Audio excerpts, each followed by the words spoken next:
So if you want the best decks to climb with the new nerfs that just came out, you've come to the right place. The first one is going to be Death Rattle Demon Hunter, and I'm going to give you one deck from every single class in alphabetical order, so you can climb with whatever you want. But the first one is Death Rattle Demon Hunter, and that's because of this nerf right here. Il'gynoth going from 4 mana to 6 mana means the combo is literally unplayable unless you reduce the cost of at least one card, and even then it's going to be kind of hard to pull off. So, slows down the deck a ton. I don't think it's totally unplayable, and very skilled players will still be able to do it, but I would just rather play Death Rattle Demon Hunter. I think it's a really strong deck. When I played it even before the nerfs came out, it ended up going 3-0, which is a small sample size, but it felt really strong. When I played Fel/Death Rattle Demon Hunter, that went 4-0. So, Illidari Inquisitor and the Death Rattle package with maybe some Fel spells, very powerful. I would highly recommend it, and you can take out the Far Watch Post to tech into different matchups depending on what the meta shifts into.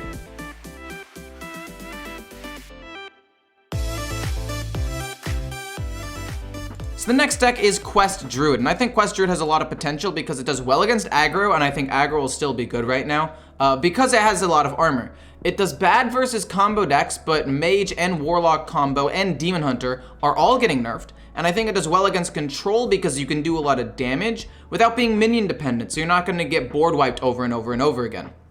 All these things combined, along with the fact that this deck was already decent to begin with, like currently I am 9-4 with Quest Druid, leads me to believe that this has a lot of potential. The only thing I would change is I would take out one resizing pouch for Northshire Farmer if the meta slows down enough to where you think you could play 3 more Guffs in a given game. But it's really fun. I would recommend it. It's pretty straightforward.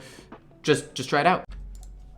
So the next deck on this list really shouldn't be a surprise, and it's Face Hunter. And the only way I see this not being an absolute stomp of a deck is if Control Warrior and Control Priest become like super meta. But that's probably not going to happen because combo decks are still going to be decent, and enter Face Hunter. Face Hunter is able to beat the slightly weaker archetype of Control. It is the fastest aggro deck in the game, arguably, and it is still able to beat combo decks really hard. The only weakness this deck now has is Kolkar Packrunner is going to go to 3 mana, but if you absolutely need to, take out the Packrunner, put in Imprisoned Felmaw for another 2-drop, and you'll still do insane amounts of damage.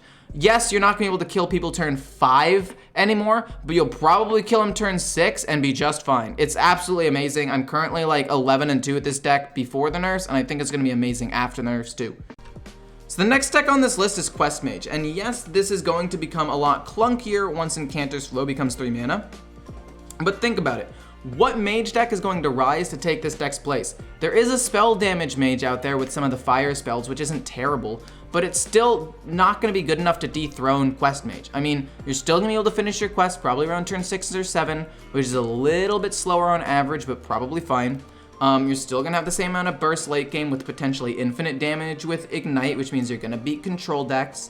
And yes, you'll be a little bit slower, which means you might lose to some other combo or aggro decks, but you're already losing to other aggro decks anyway, like Face Hunter, so it's not that big of a deal. Yes, it's going to hurt. Yes, the win rate's going to go down by like 1, maybe even 2% right off the bat.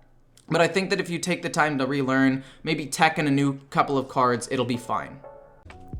So the next deck on this list is Handbuff Paladin, because Secret Paladin is going to get hit with this nerf way harder because it needs Conviction and Battlegrounds Battlemaster to be played for like 6 mana on the same turn as its main win condition.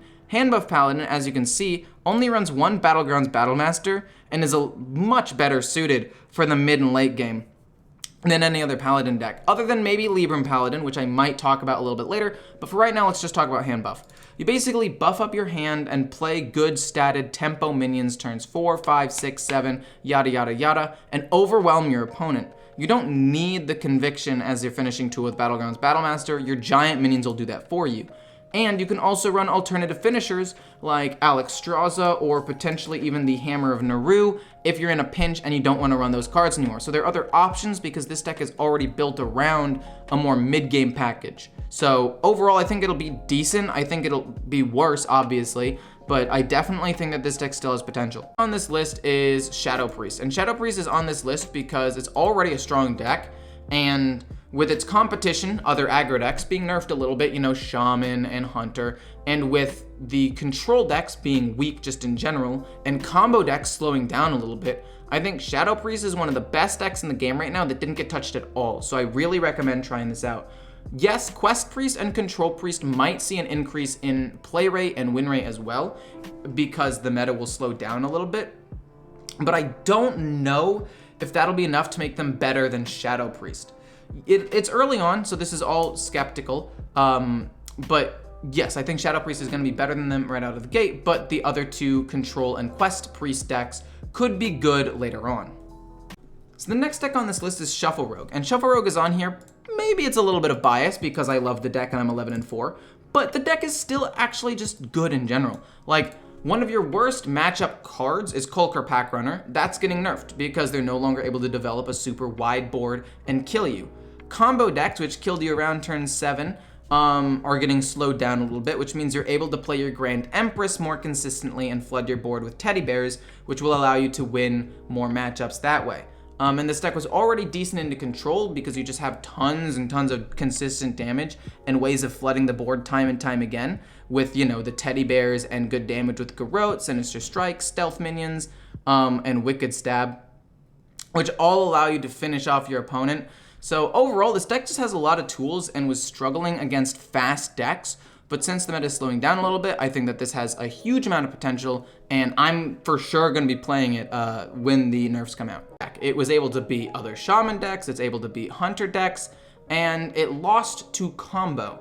But again, Combo is being nerfed for both Mage, Demon Hunter, and Warlock, which means this deck will more consistently be able to produce because it'll play against less Combo decks, and the Combo decks it does play against will be slightly weaker. And this deck was already used to get to high legend in the past. Not by me necessarily, because I play a ton of different decks, but there are a lot of quest shamans on like Hearthstone top decks and Hearthstone replay that all show that this deck has a lot of potential. So basically the idea of the deck is to finish the quest as quickly as possible, use cards like Landslide to control the board and make sure you don't get overrun by aggro, which might be kind of relevant still after the nerfs come out, and then play Charged Call, get 2 like 10 drops out of the blue as soon as you finish your quest, and then try to finish off your opponent with Burn, with Serpentine Portal, cards off of Instructor Fireheart, and Lightning Bolt. So overall, this deck has a lot of potential. Try it out. So the next deck on this list is Quest Handlock, and basically the reason is because Quest Zoolock is going to be nerfed. Dark Lair and Flesh Giant slow down the pace of Zoolock so much that I think that it will just get overrun by aggro. And Handlock was never really that good to begin with, but Quest Handlock has the potential to be good. Basically, Handlock's main win condition was to play Flesh Giant and or Anetheron and the Null and play the Battleground Battlemaster, but that was nerfed. So you basically take the best aspects, the quest from Zoolock and the big cheap minions from Handlock, combine them together to just make Quest Handlock, which combines, you know, the late game potential with the Demon Seed, the Warlock quest, with the mid game cheese minions that Handlock usually puts out there. Dark Alley Pact, Anetheron, Flesh Giant, and the Goldshire Knoll. This basically covers all of your bases and is how I thought Warlock was going to use the quest to begin with. A slower control deck that uses fatigue and self-damage in the late game to win, while also using cards like Dark Alley Pact to solidify your mid game. So the next deck on this list, or the last deck actually, is Control Warrior. And the reason this is on the deck is because Control Quest Warrior is just, you get infinite value. And I think that with the meta slowing down, and you getting comboed less often, you're going to get more value out of the quest than you would have in the past. Other control decks won't be able to really compete with your infinite value as much. And I think this deck is very well suited to beat aggro decks, which I think will see a slight boost in popularity right when the nerfs come out, because aggro decks always do well right when nerfs and new expansions come out, because control decks take a little while to refine. So at least for the first week, you'll be able to take advantage of aggro decks with a good control deck like Control Warrior, and your infinite value will beat control decks. You'll still probably lose to combo, but since they're going to be a little bit slower, you might be able to get enough armor to withstand their combo sometimes, especially with OTK Demon Hunter no longer being able to do like 480 damage in a turn. So overall, check these decks out. Hope you guys enjoyed, and I'll see you in the next one.